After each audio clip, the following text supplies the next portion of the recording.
البتہ اس خدمت خلق کے بارے میں یہ جان لیجئے، اس کے 3 تصورات ہیں۔ ایک تو ہے بیسل یا بیسک، اور جو چیز کے مشترک ہے تمام ادیان میں، تمام مذاہب میں، پوری نوع انسانی میں۔ وہ تصور کیا ہے؟ بھوکے کو کھانا کھلاؤ، اس کے پیٹ میں آگ لگی ہوئی ہے، بھوک کی، اسے بجھا دو۔ پیاسوں کے لیے پانی کا کہیں سبیل لگا دو، پیاؤ کہتے تھے ہندو، پیاؤ، ہم سبیل کہتے ہیں، تاکہ مسافر گزرتا ہوا یہاں سے پانی پی لے۔ اللہ توفیق دے تو وہاں کولر لگا دے تاکہ ٹھنڈا پانی پی لے۔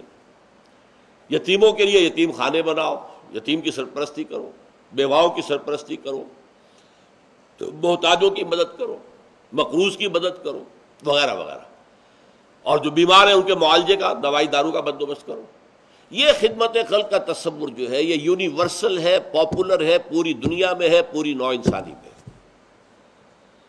یہ کسی کے لیے ایکسکلوسیو نہیں۔ لیکن اس سے اگلا خدمت خلق کا تصور جو ہے اس کا تعلق ایمان سے ہے۔ اگر تمہیں یقین ہے کہ اصل زندگی آخرت کی زندگی ہے، اور اگر یہاں پر سیدھے راستے پر نہ چلے تو ہمیشہ ہمیشہ کے لیے جہنم میں جھونکے جانا، اگر یقین ہے تو سب سے بڑی خدمت خلق یہ ہے کہ لوگوں کو جہنم کی آگ سے بچاؤ۔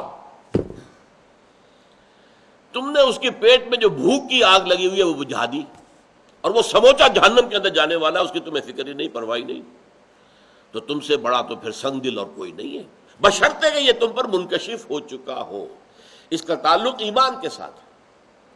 اب یہ دیکھیے کہ حضور کی زندگی جب تک کہ وحی کا آغاز نہیں ہوا، آپ کی سیرت میں وہ پہلا خدمت خلق کا تصور جو پورا موجود تھا، بیواؤں، یتیموں کی خبر گیری اور غریبوں کو کھانا کھلانا، یہ سب کی جو ہے آپ کی زندگی کے اندر وہ بدرجہ کمال وہ جو خدمت خلق موجود تھی۔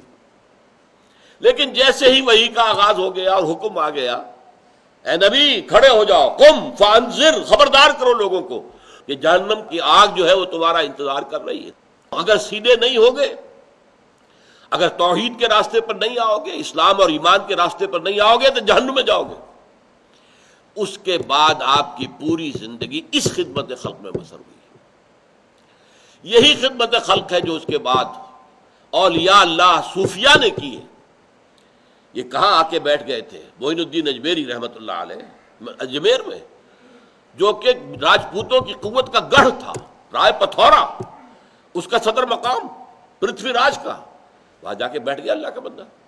90,000 انسان ان کے ہاتھ پر ایمان لایا، ذرا غور کیجیے۔ تو یہ خدمت خلق کی بہت اونچی منزل ہے، جس کے لیے قرآن میں الفاظ قوا انفسکم واہلیکم نارا، بچاؤ اپنے آپ کو بھی، اپنے اہل و عیال کو بھی آگ سے۔ وانذر عشیرتک الاقربین، اپنے قریبی رشتہ داروں کو خبردار کرو۔ تو یہ جو معاملہ ہے یہ خدمت خلق کی وہ بلند تر منزل ہے جس کا تعلق ایمان کے ساتھ ہے۔ ایک اور تصور جو ہے خدمت خلق کا وہ بہت اہم ہے، اور وہ یہ ہے کہ نظام اگر انسان کا جو ہے نظام زندگی وہ غلط ہے، تقسیم دولت جو ہے وہ غلط بنیاد پر ہو رہی ہے، وہاں عوام کو حق نہیں پہنچ رہا، سارا اوپر کا ایک طبقہ ہے کہ لا یکون دولتم بین الاغنیاء منکم، سرمایہ داروں کا ایک طبقہ ہے، دولت انہی کے درمیان گردش کر رہی ہے۔ ایک کروڑ پتی کی بیٹی لاکھوں کا جہیز لے کر دوسرے کروڑ پتی کے بیٹے کے ہاں پہنچ گئی، سرمایہ ادھر سے ادھر تو گیا، لیکن ایک کروڑ پتی کے ہاں سے جا کر نکل کر دوسرے کروڑ پتی کے ہاں جا کے ڈپازٹ ہو گیا۔ یہ صورتحال جو ہے یہ غلط ہے۔ اب اس صورت میں جو بھوکے ہیں، ننگے ہیں، آپ نے ذرا بڑی محنت کی، سر ان کو بھوکوں کو کچھ کھلا دیا، کوئی ان کے لیے لنگر کھول دیا، کوئی یہ کر دیا، ٹھیک ہے، یہ بھی اچھے کام ہیں۔ اصل یہ اس نظام کو بدلو۔ اگر ایک چکی جس سے آٹا آپ پیس رہے ہیں، ایک تو چکی ہے جس میں چاروں طرف آٹا گر رہا ہے، چاروں طرف نکل رہا ہے، چاروں طرف آٹے کا ڈھیر بن رہا ہے، ایک چکی ایسی ہے جو پیستی ہے لیکن ایک طرف آٹا ڈال رہی دوسری طرف ڈالتی نہیں، ایک طرف ہیبز ہے ایک طرف ہیب ناٹس ہے۔ تو جب تک اس چکی کو درست نہیں کرو گے، یہ چکی ہے جو غربت پیدا کر رہی ہے، یہ غلط نظام ہے جو غربت کو پیدا کر رہا ہے، پروموٹ کر رہا ہے، بڑھا رہا ہے، چڑھا رہا ہے۔ لہذا اس نظام کو بدلنا، نظام عدل و قسط کو نافذ کرنا، یہ ہے اصل میں خدمت خلق کی سب سے اونچی منزل اس دنیاوی اعتبار سے۔ اگرچہ اصل سب سے اونچی منزل جو ہے اخروی اعتبار سے وہ تو یہ ہے کہ لوگوں کو صحیح راستے کی طرف بلایا جائے۔ اسی لیے دیکھیے بہت خوبصورت شعر تھا، میں نے پچھلی مرتبہ بھی آپ کو سنایا تھا لیکن آج وہ آپ کے سامنے واضح ہو کر آیا کہ طریقت بجز خدمت خلق نیست بتسبیح و سجادہ و دلق نیست۔ ایک تو یہ کہ صوفیوں کا مولویوں کا جو خاص ہوتے تھے فقیر اللہ کے نام پر کام کرنے والے، وہ ایک خاص قسم کی گدڑی پہن لیتے تھے، کندھے کے اوپر جو ہے ایک سجادہ ایک جانماز ڈالی ہوئی ہے، ہاتھ میں تسبیح ہے۔ تو شاعر کہہ رہا ہے کہ ان تین چیزوں سے طریقت نہیں بنتی۔ طریقت تو ہے لوگوں کی خدمت، اور خدمت سے مراد کیا؟ خدمت سے مراد وہ بھی ہوتی تھی جہاں پر بھی بیٹھے ہوتے تھے اللہ کے بندے، ایسا وقت بھی آتا تھا کہ ان کے اپنے پاس کھانے کو کچھ نہیں ہوتا تھا تو کسی اور کو کیا کھلائیں گے۔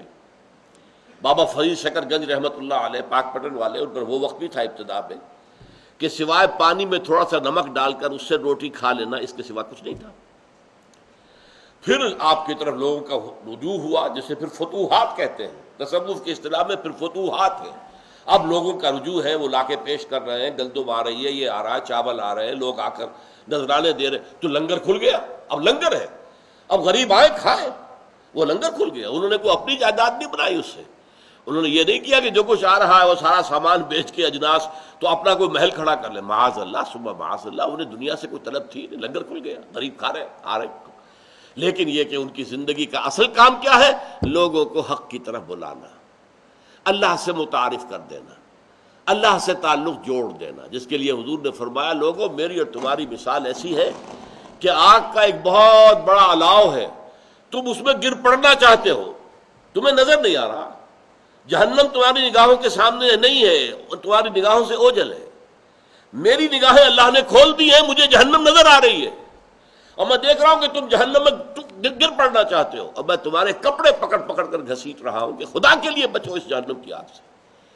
یہ ہے خدمت خلق کا بلند ترین تصور، دعوت اللہ، اور لوگوں کی سیرت اور کردار کو سنوارنا تاکہ وہ اللہ تعالیٰ کے ابدی عذاب سے بچ سکے۔ اب یہ چار دیکھیے آئے یہاں پر، اور یہ ایک خاص اسلوب ہے قرآن کا۔ سورہ آل عمران کی آخری آیت چار باتیں آئیں، یا ایھا الذین آمنوا اصبروا وصابروا ورابطوا واتقوا اللہ لعلکم تفلحون، چار ہو گئی نا۔